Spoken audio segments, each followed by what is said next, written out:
आहे। आज या ठिकाणी आपण आज सकाळीच ज्ञानेश्वरीचं पारायण आणि विनापूजन नंतर भजन होऊन राम जन्माचा कार्यक्रम सकाळी 12 वाजता झालेला आहे। तरी या राम जन्माची कथा आज थोडक्यात तुम्हाला, कारण राम जन्म हा कशासाठी झाला तर त्याची थोडक्यात आपल्याला थोडी माहिती मी सांगणार आहे। कारण रामनवमी हा का साजरी करायची, तर ज्याप्रमाणे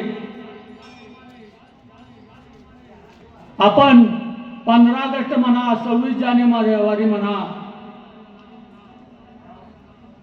हे आपण का साजरे करतो, कारण आज आपण 150 वर्षापूर्वी भारत आपला पारतंत्र्याच्या ह्याच्यात असल्या कारणाने आणि तो भारत आपण आपला स्वतंत्र झाला म्हणून तो आपण साजरा करतो।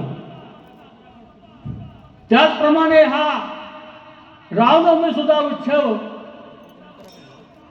आपल्या हा जन्म मृत्यूच्या पारतंत्र्यातून सुटण्यासाठी आणि ह्या परमात्म्याचे स्वरूप होण्यासाठी आपल्या जी पारतंत्र्यांत झाल्यासारखे आहे, म्हणून हा रामनवमी साजरा करण्याचा उत्सव। आता हा रामनवमी साजरा करण्यामागचं कारण भगवंतानी त्या तुमच्या आमच्यासाठी 10 अवतार घेतले। आम्हासाठी अवतार धराया कारण मत्स्य कुर्माती सुकर, तर तुमच्या आमच्यासाठी त्या भगवंतानी 10 अवतार घेतले। मत्स्य कुर्म वराहा, दुसरा चौथा अवतार ह्याचा नरसिंह अवतार, परशुराम अवतार आणि 7वा अवतार हा आपला रामाचा अवतार, 8वा कृष्णाचा आणि 9वा हा अवतार हा जो पंढरपुरामध्ये जो भगवंत आहे, हा खऱ्या अर्थानं नामदेव महाराजांनी त्यावेळेला सांगितलेला आहे का हा बौद्ध अवतार आहे। काय महाराज, आणि कलंकी अवतार हा पुढे होणार आहे, अजून झालेला नाही। परंतु हा आज जसं ग्रहणाला वेळ लागतात तसं तुम्हा आम्हाला हे ग्रहणाचे वेध लागलेले आहेत। प्रत्येकाला कुणाला बायकोचं वेध लागले, ग्रहण लागले, कुणाला भावाचं लागलेलं आहे, कुणाला आई वडिलांचं ग्रहण लागलेलं आहे। तसं ह्या प्रत्येक घरामध्ये कला निर्माण होत चाललेला आहे। दिवसेंदिवस फार वाईट परिस्थिती येत चाललेली आहे। म्हणून आज ह्या कलियुगात ह्या अवतारामध्ये काय सांगितलेले आहे भगवंतानी, तुम्ही बाकी काय करायचं जरूर नाही।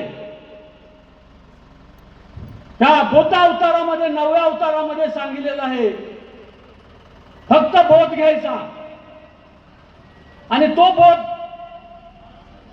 आता बोध कुणाकडे का घ्यायचा, लहानपणी आपल्याला आई कसं जेवायचं चालायचं शिकवते,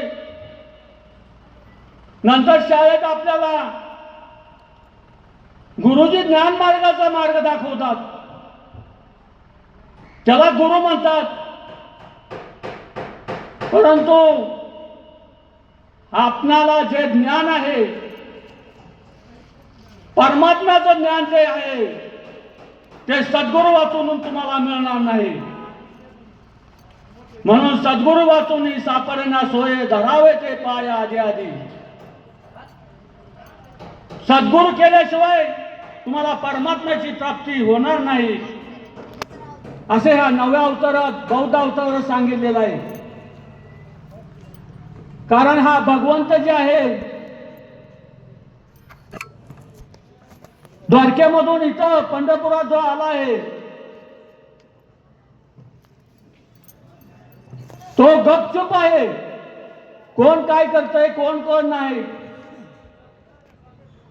तो ह्या अवतारामध्ये बोलत नाही. आणि तुम्हाला पावन सुद्धा पावन होत नाही. त्रेतायुगामध्ये जर आपल्याला भगवंत पावन व्हायचं असेल तर त्या टायमाला आराधना करायला लागायची भगवंताची आणि त्याची पूजा करायला लागायची. त्यावेळी तो भगवंत आपल्याला समोर सगुण रूपात यायचा आणि दर्शन घ्यायचा. खरा परमात्मा निराकार निर्गुण आहे, परंतु तुमच्या आमच्यासाठी त्यानं सगुण रूप घेऊन तुम्हाला भेट दिलेली आहे. तर हा परमात्मा तुम्हाला आपल्याला ह्या सगुण रूपात का आला, याचं एकच कारण तुम्ही आपण ह्या वाम मार्गाकडे चाललो आहे. हा काळ फार बेकार होत चाललेला आहे. कलियुगाचं वारं लागलेलं आहे आणि कलंके जर अवतार घेतला तर काय होईल त्याला सांगता येत नाही पुढं. म्हणून आपल्याला परमात्म्याची प्राप्ती व्हायची असेल तर गुरु हा करावाच लागतो. म्हणून भगवंतानी जे अवतार घेतलंय त्याचं एक कारण आहे.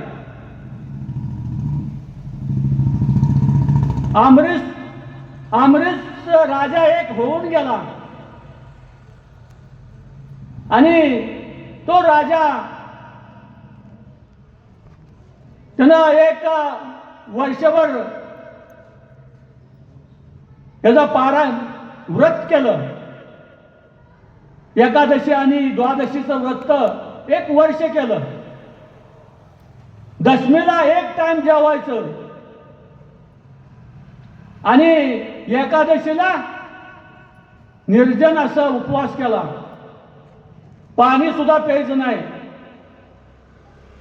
आणि द्वादशीला दिवस उगवायच्या टायमाला पारणं सोडायचं.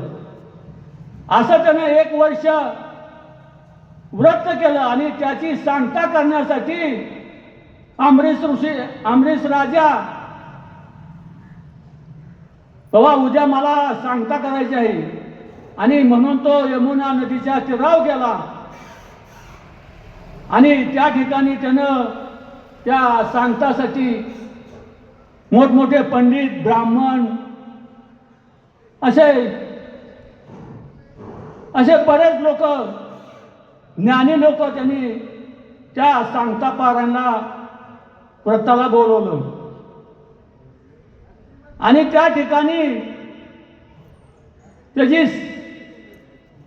व्रत चालू झालं. उद्या सांगता करायची, दशमी एकादशी हे व्रत आणि सांगता सकाळ दिवस उगवायच्या टायमाला करायची म्हणून त्यानं सगळं व्रताची सांगता केली. सांगता करून त्या ब्राह्मण लोकांना, कोण पंडित कोण लोक हे जे आले त्यांना दान धर्म बराच केला. गायी दान केल्या, सोनं नाणं असं बरेचशा राजानं दान केलं आणि त्यांनी सांगता केली. आणि आता थोड्याच टायमात पारणं सोडायचं म्हणून तेवढ्यात दुर्वास ऋषी तिथं आले आणि दुर्वास ऋषी आल्यानंतर ते दुर्वास ऋषींना म्हणले, तुम्ही आता टाइम झालेला आहे तरी भोजन करण्यास बसावे. त्या टायमाला दुर्वास ऋषीने सांगितलं, मी आताच काय भोजन करणार नाही, माझं काय ते विधी आहे. मी नदीवर जाऊन मी आंघोळ केल्याशिवाय परत येत नाही, आंघोळ करून नंतरच मी येणार. आणि दुर्वास ऋषी ते नदीला आंघोळ स्नानासाठी गेले असताना त्यांच्या तिकडेच समाधी लागली. आणि समाधी लागल्यामुळं त्यांना बराच टाइम झाला. आणि टाइम झाल्यामुळं त्यांचं व्रत सोडण्यासाठी आता काय करायचं. व्रताची तर सांगता झालेली आहे, दिवस तर उगवला आहे आणि व्रत तर सोडायचं आहे. आणि व्रत जर नाही सोडलं, आपण जर व्रत नाही सोडलं तर त्या व्रताचा आपल्याला दोष लागल. म्हणून तेथील त्या पांडिती लोकांना आणि ब्राह्मणांना त्यानं त्या आमरस राजाने विचारलं की आता काय करायचं. मग त्या टायमाला त्या ब्राह्मणाने त्या राजाला सांगितलं की हे काय नाही म्हणलं, सोपं आहे, व्रत सोडण्याचं काय देऊ नको. तू जे जेवण करायचं नाही, फक्त पाण्याचं आचमन करायचं, फक्त पाणी प्यायचं. आणि पाणी कसं आहे, खाण्यात पण नाही आणि पिण्यात पण नाही, असं पाणी आहे. आणि त्याचं तू आचमन कर आणि तुझ्या व्रताची सांगता होऊन जाईल. मग त्या टायमाला त्यानं तसं केलं. परंतु आता दुर्वास ऋषी माहीत आहे तुम्हाला, कारण ऋषीचा शाप हा फार भयंकर असतो. ऋषीचा हा शाप खोटा ठरत नाही. कारण ते दुर्वास ऋषी आल्यानंतर त्यांनी राग आला त्यांना, मला इथं बोलवलं असताना माझ्या माघाऱ्या तुम्ही व्रत का सोडलं. तुम्ही एखाद्या वेळेला आपला घरी कार्यक्रम कशा तरी असू द्या आणि त्या टायमाला तुमचा जावाई किंवा पाहुणा आलेला आणि तुम्ही त्या कुठेतरी तो जेवणाच्या वेळेला हजर नाही आणि त्या टायमाला तुम्ही पंक्ती बसवल्या, तर त्या पंक्ती बसवल्याने त्याच्या माघारे जर तुम्ही जेवण केलं तर तो पाहुणा किती रागाला येतो, तो उपाशी निघून जातो. पण ते आपल्याला बरं वाटेल का, पाहुणा उपाशी जाणं चांगलं नाही. मग त्या टायमाला दुर्वास ऋषींनी काय केलं, राग आला आणि त्यानं एक आपल्या ह्याच्यातून एक जटा काढली आणि त्या जट्यातून एक कृत्या निर्माण झाली. आणि ती कृत्या त्या आमरेश राजाच्या मागं लागली आणि त्या आमरेश ऋषीला जाळायला निघाली कृत्या. एवढ्यात त्यानं भगवंताचा दावा केला आणि ते भगवंत तिथं सुदर्शन चक्र घेऊन आले आणि त्या कृत्याला जाळून टाकलं. आणि ते सुदर्शन चक्र असं गप्प नाही बसलं, तर सुदर्शन चक्र दुर्वास ऋषीला सुद्धा माग लागलं, त्याला सुद्धा जाळायला निघालं. कारण भक्ताची अशी सेवा पाहिजे. भक्ताची सेवा जर चांगली असेल तर भगवंत प्राप्त होतो. तुम्हाला कसलंही संकट असू द्या, पण आपली निष्ठेनं भावना पाहिजे, निष्ठेनं सेवा पाहिजे. त्या टायमाला तुमच्या मागं भगवंत उभा राहील. आणि त्या टायमाला त्या दुर्वास ऋषींनी असा शाप दिला की त्याला, तुला ह्याच्या पुढं 10 जन्म घ्यावं लागतील. आता 10 जन्म म्हणजे काय चांगले आहेत का हो? कारण आपण हा आपल्याला जन्म मिळालेला आहे, 84 लक्ष योनी भोगून मिळालेला आहे, काय कमी आहे का हो? मग आता त्याला 10 जन्म म्हणजे काय एका जन्मात आपण किती यातना बघतोय, किती कष्ट करतोय एका जन्मात. आणि असं 10 जन्म जर वेळा त्याला जन्म घ्यायचा म्हटल्यानंतर त्याला वाईट वाटलं. आणि त्या टायमाला भगवंताने सांगितलं, अरे राजा, तू काही घाबरू नको, मी तुझ्या पाठीशी आहे. आणि ते 10 जन्म भगवंताने भक्तासाठी स्वतःवर ओढून घेतलं. आणि त्या भगवंताने स्वतःवर ओढून घेतल्यानंतर ज्या टायमाला मत्स्य, कुर्म, वराह, नरसिंह, परशुराम, बटू अवतार, राम अवतार, कृष्ण अवतार, बुद्ध अवतार व कलंक अवतार, हे 10 अवतार स्वतः भगवंताने ओढून भक्तासाठी आपल्याकडे घेतली. कारण का? भक्ताला दुःख झालेलं कधीच सहन होत नाही भगवंताला. पण तुमची आमची निष्ठा असेल तर ज्या टायमाला मत्स्य अवतार झाला भगवंताचा, त्या टायमाला ब्रह्मदेवाचे त्या दैत्याने वेद चोरून नेले. आणि वेद चोरून नेले असताना भगवंताने मत्स्य अवतार घेतला. आणि त्या मत्स्य अवतार घेऊन ते वेद वर काढले. दुसऱ्या अवतारात कुर्म अवतारामध्ये इंद्राची संपत्ती पाण्यात बुडवली दैत्याने.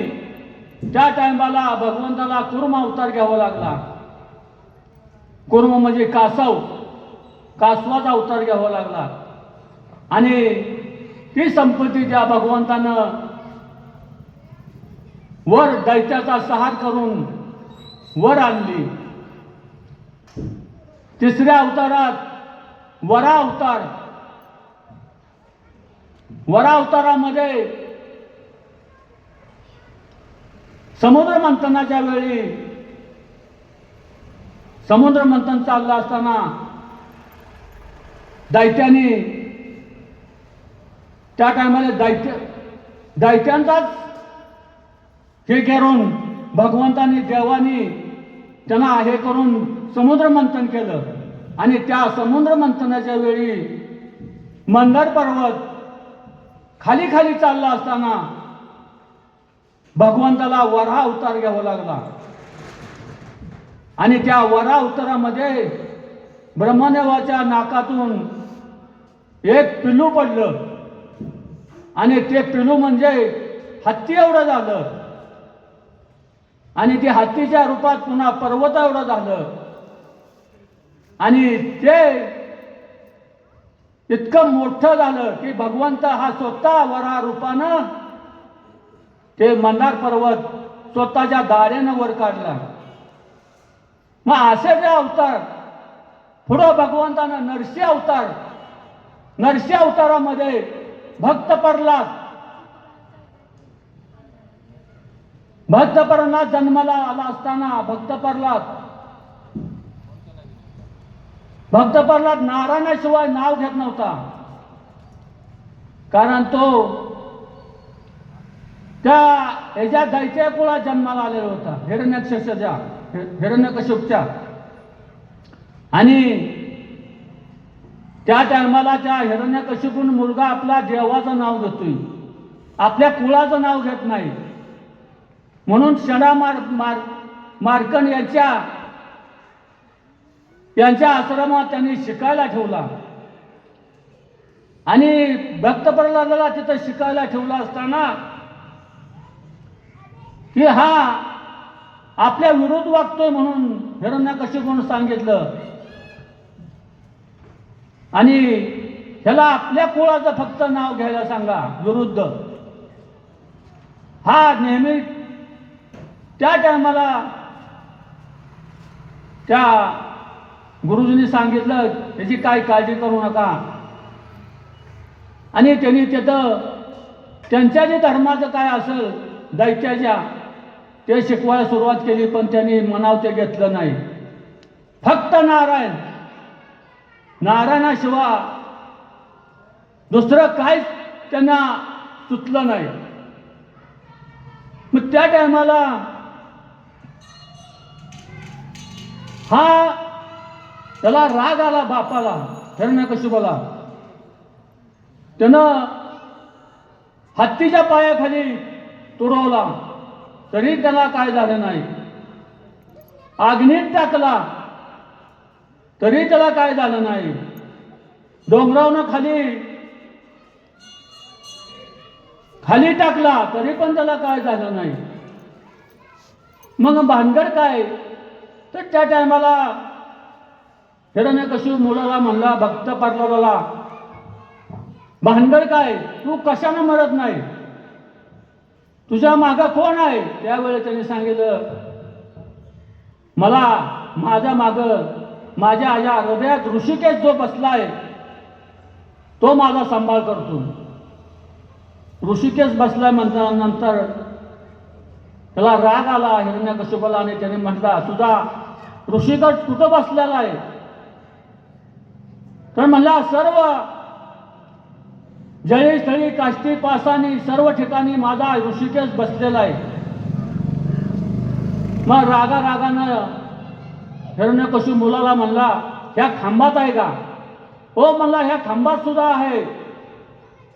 आणि त्या हिरण्यकशिपूने त्या रागानं खांबावर हात मारली आणि ती खांबातून सुद्धा तो भगवंत प्रकट झालं. आणि ते प्रकट धड पशु नाही, धड माणूस नाही, असा नरसिंह अवतार घेऊन भक्तासाठी प्रकट झाला. आता परशुरामाच्या वेळेला सुद्धा, परशुरामाच्या अवताराच्या वेळेला सुद्धा त्याची वडिलाची कामधेनू पळवून नेली होती. आणि ती कामधेनू आणण्यासाठी भगवंताला तिथं परशुरामाचा अवतार घ्यावा लागला. आणि ती कामधेनू घेऊन आले. आणि 21 वेळा क्षत्रिय हे पृथ्वी त्यांनी केली. मग असं त्या भगवंतानं परशुरामाचं सुद्धा परशुरामाच्या रूपानं क्षत्रियांचा संहार केला. नंतर त्यांनी मनू, आता तो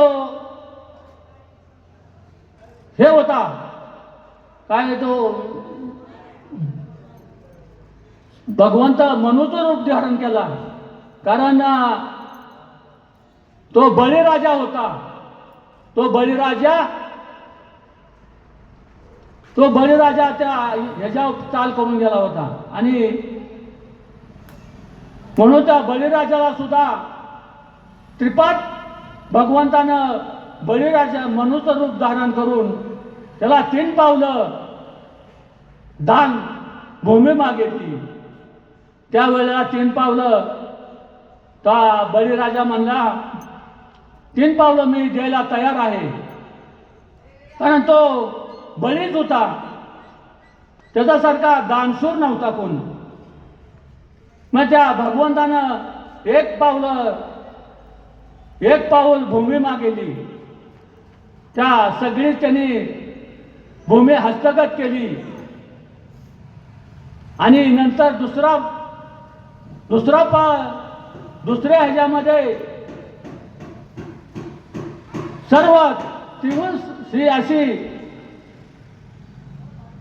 दुसऱ्या पायामध्ये त्यानं मला दुसरा पाय कुठं ठेवू. त्यावेळेला भगवंतानं त्याच्या सांगितलं, माझ्या डोक्यावर ठेवा. आणि भगवंताने त्याला पाताळात घातला. तर असं भगवंत ज्या वेळेला संकट येईल त्या वेळेला भगवंत धावून येतो. आता पुढे जे 10 अवतार झाले, आता रामाचा अवतार खरा ज्या वेळेला हा राम अवतार झाला. राम अवतार या वेळेला श्रावण बाळ आपल्या आई वडिलांना काशीला घेऊन चालला असताना त्या टायमाला चालले असताना आई वडिलांना तहान लागली आणि तहान लागली असताना मध्यरात्रीचा टाइम होता. त्या टायमाला दशरथ राजा शिकारीसाठी गेला होता आणि शिकारीसाठी गेला असताना दशरथ राजा त्या टायमाला तिथं श्रावण बाळ त्या नदीवर पाणी भरण्यासाठी गेला आणि ते पाणी भरताना त्याचा आवाज आला. त्यावेळी दशरथ राजाला काय वाटलं, कोणतरी हरिण आता आलेला आहे, म्हणून त्यांनी स्वतः बाण घेतला आणि बाण सोडला. तर त्या टायमाला त्यांनी बाण तो श्रावण बाळाच्या छातीत घुसला आणि श्रावण बाळ मरून पडला. आता श्रावण बाळ मरून पडल्यावर त्यावेळेला त्या श्रावण बाळानं सांगितलं जीव असताना थोडा की हे पाणी माझ्या आईवडील त्या झाडाखाली बसले ते घेऊन जा. आता पण पाणी नेलं असताना तू त्यांना बोलू नको. आता भगवंताने सांगितलं, त्या राजानं म्हणला मी जर नाही बोललो तर ते तुझ्या आई वडील पाणी पिणार नाहीत. पण त्याने सांगितलं बोलला तर पिणारच नाहीत, न बोलता पाणी दे. म्हणून त्यानं त्या मला दशरथ राजा श्रावण बाळाच्या आई वडिलांना गेला असताना पाणी देत असताना त्या आई वडील म्हणले, बाळा तुला काय त्रास झाला का? आमच्यामुळं जर तुला त्रास होत असेल आणि तू बोलत नसेल तर आम्ही काय पाणी पिणार नाही. त्यावेळेला दशरथ राजाचा नाइलाज झाला आणि दशरथ राजानं सांगण्यास सुरुवात केली की तुमचा मुलगा माझ्या हातून हरणाच्या निमित्तानं हरण आला समजून मी बाण सोडला आणि त्याच्यामुळं मुलगा मरण पावला. त्या टायमाला त्या आईवडिलाला काय वाटत असेल? त्या आईवडील न पाणी पिता आईवडिलांनी प्राणत्याग केला आणि प्राणत्याग सोडताना त्यांना ही दिला, राजाला शाप दिला. जसं आम्ही मरताना आमचा मुलगा हजर नाही तर तसं तू सुद्धा मरताना तुझ्या मुलांची भेट होणार नाही. आता हा वृत्तांत दशरथ राजाला मुलं नव्हती, परंतु एक गोष्ट त्याला पाप करता पुण्य घडे, पुण्य करता पाप घडे. आता त्याच्या हातून पाप झाले पण एका बाजूला आनंद झाला, कारण मुलं नव्हती म्हणल्यानंतर त्याला की ह्या शापामुळं आपल्याला मुलं होणार, हा त्याला मोठा आनंद झाला. आणि त्यांनी वशिष्ठ गुरूंना जाऊन सगळा वृत्तांत सांगितला. वशिष्ठ गुरूंना सांगितल्यानंतर वशिष्ठ गुरूंना सुद्धा आनंद झाला आणि त्या टायमाला वशिष्ठ गुरूंनी सांगितलं, आता श्रावण बाळ हा ब्राह्मण कुळातला होता आणि ब्राह्मण कुळातला असल्यामुळं ब्रह्महत्येचं पाप त्याच्यातनं घडलं आणि ब्रह्महत्येचं पाप झाल्यामुळं त्या टायमाला पावसाचं आवर्षण आणि दुष्काळ हे होत गेलं. कारण आवर्षण म्हणजे एकदम पाऊस जास्त आणि त्या ओला दुष्काळ त्याला म्हणतात. आणि 12-12 वर्ष 8-8 10-10 वर्ष जर पाऊस नसेल तर त्याला दुष्काळ म्हणतात. अशी परिस्थिती त्या टायमाला तिथं घडली गेली ब्रह्महत्यामुळं. परंतु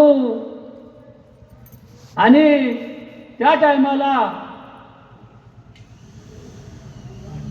अशी परिस्थिती वाईट झाली.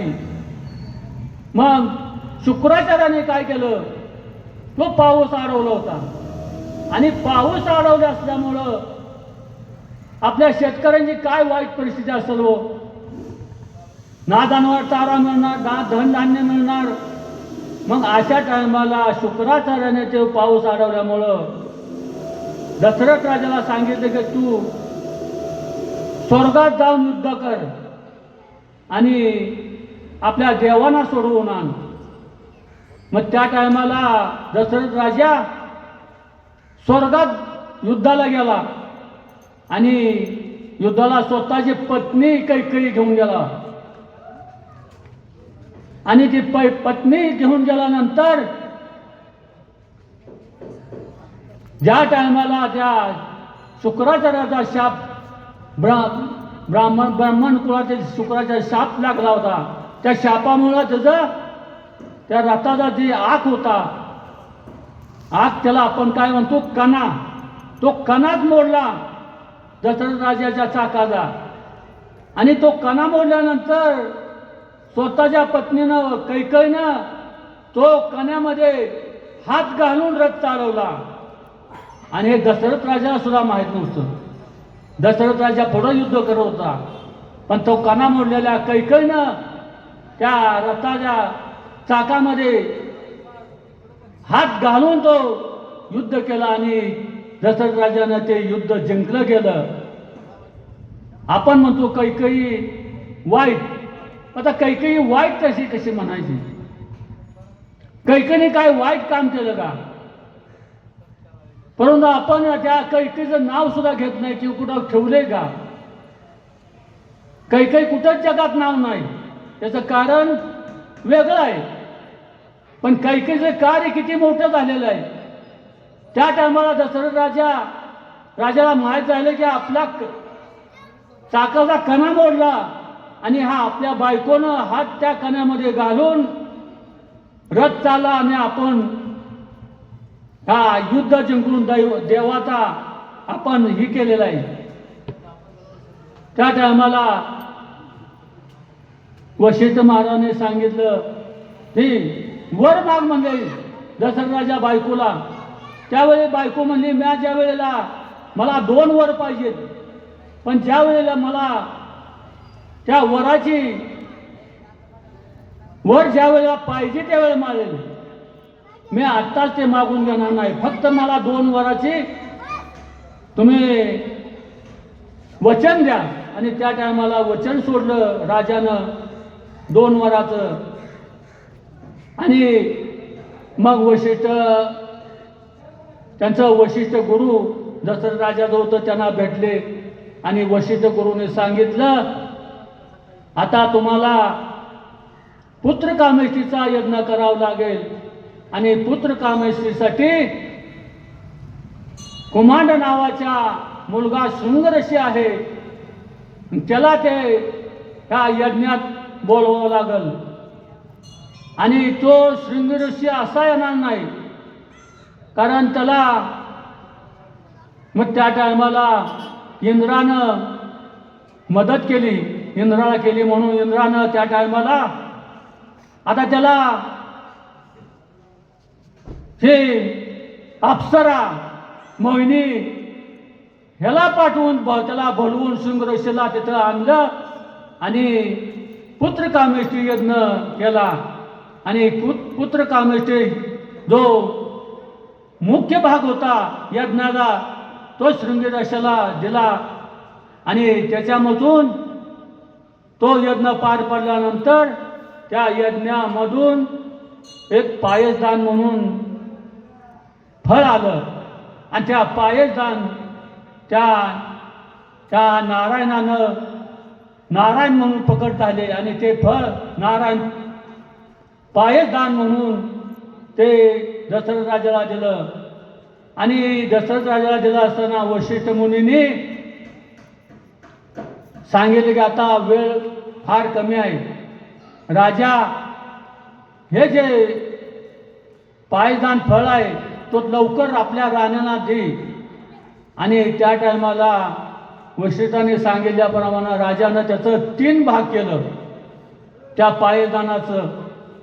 आणि 3 भाग केला असताना एक भाग कौशल्याला आणि दुसरा भाग सुमित्राला आणि तिसरा भाग मागं कैकेयी आवडते असून मागं ठेवला म्हणून तिला राग आला आणि तिनं लवकर प्राशन केला नाही. तो भाग प्राशन नाही केला. त्या टायमाला तो तिचा जो भाग घारीनं नेला आणि त्या घारीनं नेला असताना अंजनी माता हनुमंताची आई ज्या ठिकाणी शंकराची आराधना करीत होती त्या अंजनी मातेच्या ओट्यामध्ये ते फळ गेलं आणि ते फळ तिथं तिच्या पदरात पडल्यानंतर तिनं प्राशन केलं आणि ते प्राशन केल्यामुळं हा आपला हनुमंत ब्रह्मचारी अवतार अवतीर्ण झाला. ते अवतीर्ण होणं म्हणजे काही साधं काम नाही, कारण हा महिनाच तसा आहे. वसंत ऋतूमध्ये हा शंकराचार्याची उपासना करण्यासाठी फार उत्तम आहे चैत्र महिना. म्हणून हा चैत्र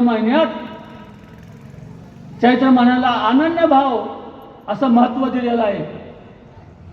मग त्या टायमाला आता ते फळ नेल्यानंतर काय करायचं, त्या टायमाला वशिष्ठाने सांगितलं की कौशल्याना सुमित्रा तुमचा जो अर्धा भाग आहे ह्यातला अर्धा भाग तिला, सुमित्राचा अर्धा भाग आणि कौशल्याचा अर्धा भाग कैकेयीला द्या. त्या टायमाला तिला ते 2 भाग दिलं आणि दिल्यानंतर आणि राहिलेला भाग सुमित्रेनं प्राशन केला आणि कौशल्यानं तो भाग प्राशन केला आणि त्या टायमाला त्याचा 2 भाग त्या कैकेयीने घेतल्यामुळं कैकेयीला फार त्रास झाला. पण त्या वशिष्ठ राजानं आपल्या नामाच्या मंत्रानं ते भाग तिला सहज पचवता आलं आणि त्याच्यापासून पुढं ह्या राण्या गरोदर राहिल्या. थोडक्यात सांगायचं, जास्त काय थोडक्यात गरोदर राहिल्या आणि थोडं गरोदर राहिल्यानंतर त्या राजानं आपल्या गुरूंना बोलवलं आणि सांगितलं की राण्या आता गरोदर आहेत, पुढं काय करायचं. त्यामुळं वशिष्ठानं सांगितले की तुमच्या राण्यांना डोळे काय ते विचारा आणि आपण त्याप्रमाणे डोहाळं विचारू. असं म्हटल्यानंतर राजानं पहिलं डोहाळं कैकेयीला विचारायला गेला, कारण आवडती असती ना.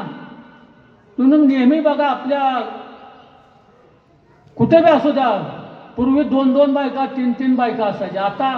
आता नाही, या युगामध्ये जमणार नाही. काय होत्या पहिल्या आपल्यासोबत, आम्हाला सोबत होत्या, आमच्या वडिला काय करायचं. पण भांडणं होती का हो. पण आता तुम्ही करून बघा दुसरी बायको आणि मग तुम्हाला कळल तिचा अवतार काय आहे ते. मग त्या टायमाला तरी पण त्या काळात त्रेतायुगात ती कैकेयी आवडती असल्यामुळं पहिला त्या कैकेयीच्या मालामध्ये गेला आणि कैकेयीला डोहाळ विचारलं. कैकेयीची गर्विष्ठ होती आणि त्या दोन्ही राण्यापेक्षा देखणी होती. तिला रूपाचा अभिमान होता मोठा कैकेयीला आणि त्या रूपाच्या अभिमानामध्ये ते राजाला काही बोलना. राजाला बोलना म्हटल्यानंतर राजा थोडा नाराज व्हायला लागला. त्यानं दागदागिने अलंकार, आता त्या टायमात राजाला काय सोनं काय कमी होतं का. आणि त्या नादातच ती होती आणि कैकेयी बोलना म्हटल्यानंतर राजा तुला झालंय काय, तू बोलत का नाही.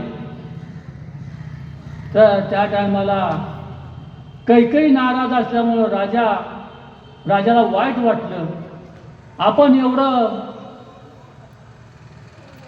एवढं मोठं आपण हा राहण्यासाठी करतो, पाहिजे ते ह्यांना पुरवतो, आणि ही राणी आपल्याला आपल्यावर नाराज आहे. याचं कारण काय नाराज होण्याचं? तर ते राणी म्हणली, तुम्हाला काय कळत नाही, कारण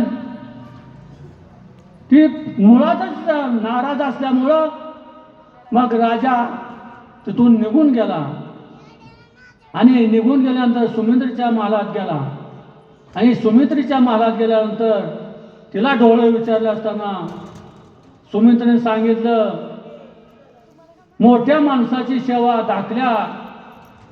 धाकल्या मुलानं करावी, असं बोलला तो. ती बोलली सुमित्रा.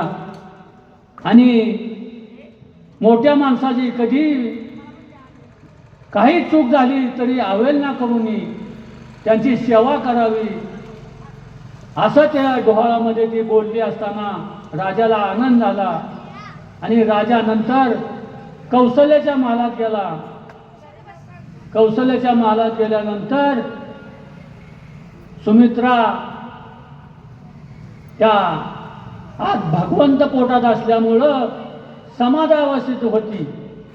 आणि ती काहीच बोलना, समाधी अवस्थेत असताना आता राजाला थोडा प्रश्न पडला की म्हणला, आज माझ्या राण्या एवढ्या गरोदरी असताना मुलांची मला जरुरी आहे, माझ्या वंशाचा ठेवा लागणार आहे, आणि मला ही राणी का बोलत नाही? त्या टायमाला तर राणी बोलत नाही म्हणल्यानंतर ती भगवंत आत असल्यामुळं, आणि मग त्याला प्रश्न पडला की हिला भूतभीत लागलं का काय, म्हणून वशिष्ठांना बोलवलं होतं. आणि वशिष्ठांना बोलवलं असताना वशिष्ठ सुद्धा त्या टायमाला गप्प झाले, कारण त्या भगवंताचा वास असल्यामुळं वशिष्ठांना सुद्धा थोडं टाइम समाधी लागली. आणि समाधी आल्यानंतर त्या समाधीने वशिष्ठ जागा झाले आणि त्याने भगवंताला अंतर्जानानं त्यांनी जाणलं की आज भगवंत आहे, आणि भगवंताला प्रार्थना केली, भगवंता तुम्ही असं गप्प बसू नका, काय असेल ते आम्हाला कळलं पाहिजे. आणि भगवंताचं नाव घेतात कौशल्या सुदैव आली. आणि कौशल्या सुदैव आल्यानंतर तिथं त्यांना आनंद झाला. आणि कौशल्यानं सांगितलं की तुमचं डोहाळे काय म्हणल्यानंतर कौशल्याला विचारल्यानंतर तिने सांगितलं की तलवार आणा,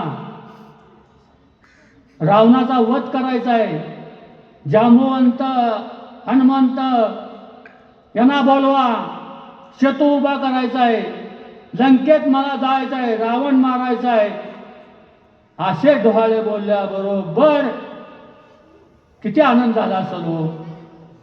आता आपल्या सामान्य माणसाच्या बायकांचं डोहाळे विचारलं तर तुम्हाला किती मोठा प्रश्न पडेल. हे डोहाळे आहेत का?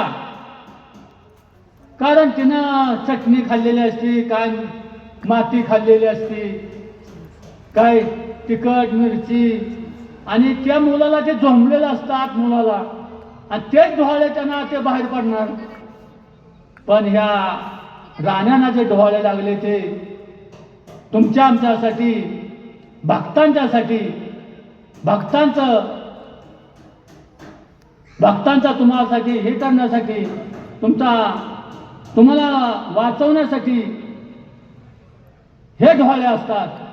आणि म्हणून नंतर भगवंत आता वशिष्ठ ऋषींनी सांगितले की थोड्या दिवसात हे आणि गरोदर स्त्रियांच्या बाळंतपण होतील. आणि नंतर त्या थोड्या दिवसाने बाळंतपण झाला. आणि कौशल्याला हा राम झाला व सुमित्रेला लक्ष्मण, कैकेयीला 2 मुलती झाली ना, भरत आणि शत्रुघ्न. कारण 2 फळं खाल्ली होती ना तिनं कैकेयी म्हणून.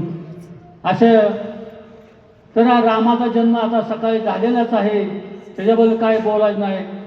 तर अशा टायमाला रामाचा जन्म झाला दुपारी 12 वाजता.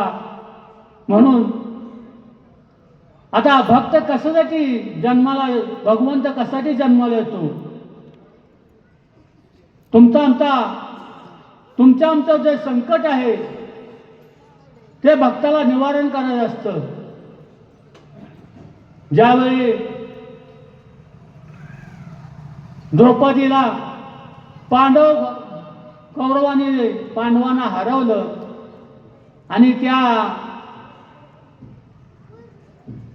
कौरवांनी द्रौपदीला जिंकलं. आणि जिंकलं असताना, आता जिंकलं म्हणताना त्या सभा भरली असताना आणि त्या दुर्योधनानं आपल्या भावाला दुःशासनाला सांगितलं की जा, आज द्रौपदी आपली झालेली आहे, आपली दासी झालेली आहे, आणि त्या दासीला तू भर सभेत ओढून आण. आणि त्या टायमाला दुःशासन द्रौपदीला आणायला गेला असताना द्रौपदी त्याच्या पाया पडली. भाऊजी म्हणाले, चुलत दीर असून सुद्धा आवं म्हणाले, मी रजस्वला आहे, मला तिकडं नेऊ नका. परंतु त्या दुःशासनानं ऐकलं का? त्या दुःशासनानं तिला केसाला धरून ओढत त्या भर सभेत आणली. आणि सभेत आणल्यानंतर त्या टायमाला दुर्योधनानं सांगितलं, अरे तिची असा गप बसू नका, ती आपली दासी आहे काय, आणि तिला माझ्या मांडीवर बस, तिचं वस्त्र फेड. काय तिला वाटलं असेल? आजच्या काळामध्ये आता तिचं 5 नवरा असून सुद्धा गप बसले. कारण हे दूत आज दूताचं अवघड आहे. माणसानं तुम्हाला सांगतो, तुम्ही व्यसन, जुगार ह्या ज्या गोष्टी करता फार अवघड आहेत. त्या दूतासाठी स्वतःची बायको सुद्धा त्यांनी घाण ठेवली. हो, एवढं मोठं पांडव वीर, त्या पांडवांना जोड नव्हती. पांडवांनी कौरवांना मारलेला असताना सुद्धा त्यांच्या पाठीमागे भगवंत असताना याचं कारण काय? दूत आडवा आला, जुगार.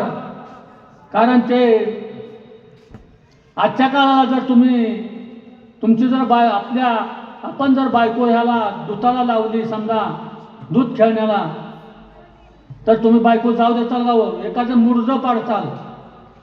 पण त्या टायमाला ती माणसं कशी होती? माणसं तर शास्त्राला धरून होती. असं वाईट कृत्य करायचं नाही, जे काय घडल ते घडल. पण हे अवस्था तुम्ही व्यसन आणि ह्या जुगारामध्ये, अरे किती पण तुमची संपत्ती असू द्या, 10 कोटीचा असू द्या ना तर 40 कोटीचा असू द्या, जर तुम्हाला तो व्यसन आणि जुगार त्यांचा जर नाद लागला तर तुमचं काही सुद्धा राहणार नाही. आम्ही मुंबईला असताना महाराज अनुभव घेतलेला आहे. मी बॉम्बे पोर्टलाच कामाला होतो गोदीत, आणि तिथं माणसं सगळी म्हणजे त्या टायमाला एवढं सुशिक्षित नव्हती. साधी माणसं 3री 4थी शिकलेली आमच्याबरोबर असायची. मी थोडा शिकलेला होतो आणि पगार चांगले यायचे आम्हाला. पगार चांगले यायचे असल्यानंतर त्या ठिकाणी लोक पहिल्यांदा काय नाही, येड्या बागड्यागत आलेले धोत्रं बित्र्या कोळं करगणी गडे कुंडले बिंडले जाम. आणि आम्हाला ते जुनी माणसं कामाला ऐकतात काय, ह्या दणकट लय मोठी गडी दांडग, मग पुतळ्या बायकोला गाडवायला आलाय का असं आम्हाला हिनवायचे.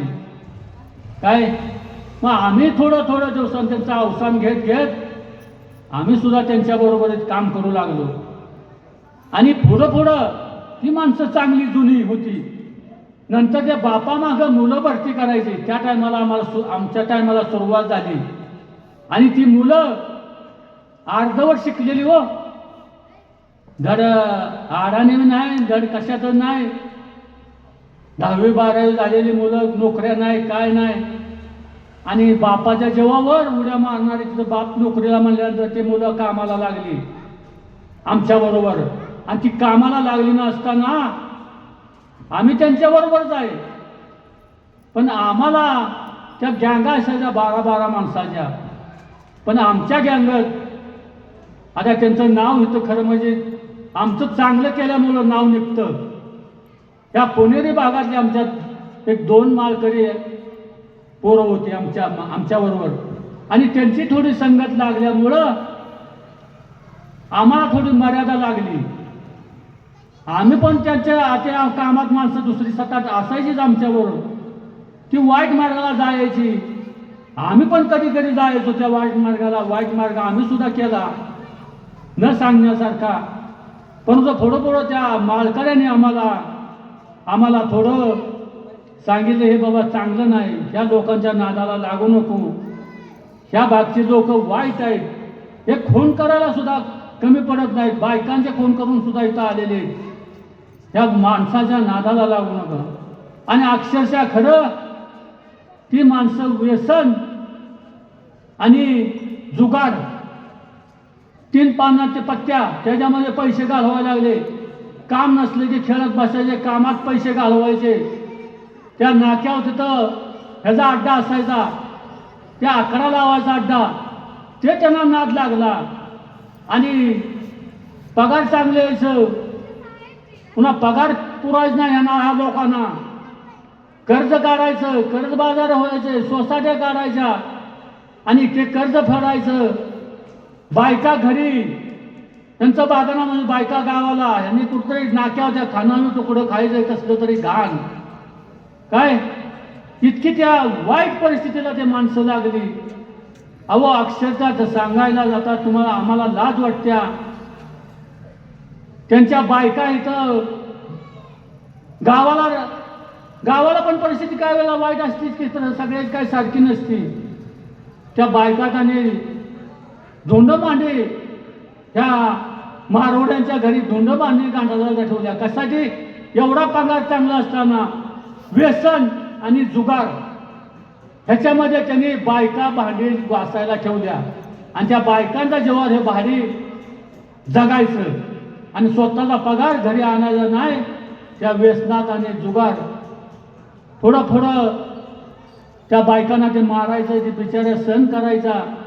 आत्ताच्या काळात तर त्या बायकांना केला जमणार नाही. आता खरंच हुशार आहे आता मुली. आता ते नवरा करायला म्हणतात का असं आहे का तसं आहे का, आता हे चाललंय का नाही. आता ह्याच्यामध्ये दुर्लभ गोष्ट होऊन गेली आहे. नवरा मिळणं, ही बायको मिळणं दुर्लभ झालेले आहे. इतकं हुशार मुली आहेत. कारण आता विचार करा आपण कसं वागायचं. तुम्हाला बायको पण देणं दे, त्या मुलांचं फार अवघड झालेलं आहे. आणि पुढं ते सांगायचं राहिलं तर ती माणसं व्यसनात आणि आकड्यामध्ये स्वतःच्या बायकोचं डोरलं सुद्धा ठेवलं नाही. मग आता द्रौपदीला घाण ठेवलं म्हणजे ह्याने बायको ठेवली, डोरलं घाण ठेवलं म्हणजे काय परिस्थिती, काय बायकांना वाटलं असेल. साधं मोन्या त्या बायकांनी स्वतः आत्महत्या केल्या. आणि इतकी वाईट परिस्थिती आहे दुताची आणि जुगाराची. लोकांना समजलं पाहिजे आपण काय करतो, व्यसनापासून दूर राहावा. तर त्या द्रौपदीला दुःशासनानं दूतापणे ओढून आणली असताना तिचं वस्त्र फेडायला सुरुवात केली. 5 पांडव भीम आहे. आता त्यांचं भीम तरी इतका चवताळून पण नाही. तो युधिष्ठिर म्हणला नाही, आपल्या ह्याच्या विरुद्ध आहे. कारण आपण ह्याच्यामध्ये बसत नाही, आपण हारलेलो आहे. आपण गप बसायचं. भीमाला बघितलं, युधिष्ठिरला बघितलं, द्रोणाचार्य, कृपाचार्य, भीष्माचार्य, मोठमोठे कृपाचार्य आता एवढे बसले असताना हा इतका अपमान तिनं सहन केला. याचा कृपाचार्य, भीष्माचार्य, अहो त्यांचा नुसता शाप दिला असता तरी तर जळून खाक झाला असता दुष्याप, पण नाही. कारण त्यांनी कौरवाचं अन्न खाल्लेलं होतं आणि त्या अन्नाला जागा होतं, म्हणून त्यांना तिथं गप बसावं लागलं. शेवटी द्रौपदीला नाइलाज झाला आणि द्रौपदी त्यांना सगळ्यांना सोडून दिलं. नवरस, हे मोठमोठे ऋषी, आणि त्यांनी एकच भगवंताचा धावा केला, द्वारकेचा राणा अरे का बसला. त्या टायमाला द्वारकेचा राणा जेवायला बसला होता, भगवंत हा कृष्ण, आणि जेवायला बसणार नुसतं हातात घास घेणार होता. इतका त्या भक्ताची धाव त्याच्या कानावर पडल्याबरोबर गरुडाला आवाज दिला आणि गरुडाला म्हणला चला आता धावा. पण त्यानं गरुडा सुद्धा मागं टाकलं आणि तो गरुडाला तिथं ठेवून त्या भक्तासाठी वस्त्र फेडण्याच्या आधी त्या द्रौपदी तिथं हजर झाला आणि स्वतः भगवंताने तिला द्रौपदीला वस्त्र पुरवली. तर ही भगवंताला अवतार हा रामाचा का घ्यावा लागला ह्या तुम्हासाठी. कारण अवतार धरावया कारण मत्स्य कुर्मादी सुकर, कारण हे जग तारायचं आहे आणि हे तारण्यासाठी भगवंतानी अवतार घेतला. दुसरी गोष्ट, ज्या वेळेला गजेंद्र वनामध्ये आपल्या बायका मुलांना विहार करण्यासाठी तलावात पोहण्यासाठी दुपारचं ऊन पडलं होतं,